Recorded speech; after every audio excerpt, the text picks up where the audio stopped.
امام ابو القاسم الحکیم بیان فرماتے ہیں رحمہ اللہ تعالی، من خاف شیئا حرب منہ ومن خاف اللہ حرب الیہ، کہ جو شخص کسی چیز سے ڈرتا ہے وہ اس سے دور بھاگتا ہے، لیکن جو اللہ سے ڈرتا ہے وہ اللہ کی طرف بھاگتا ہے۔ جب تک ہمارے دل اللہ کے خوف سے خالی رہیں گے وہ ایک ویران گھر کی طرح ہے، ایسا ویران گھر جو وحشت سے بھرا ہوا ہے۔ پھر انسان ہر وقت خوف میں مبتلا رہتا ہے،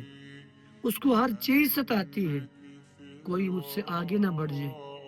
زندگی کی دوڑ میں پیچھے نہ رہ جاؤں،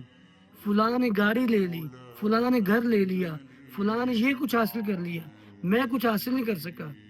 جو اس کے پاس نعمتیں موجود ہوں گی وہ اس کی لذت سے بھی محروم ہو جائے۔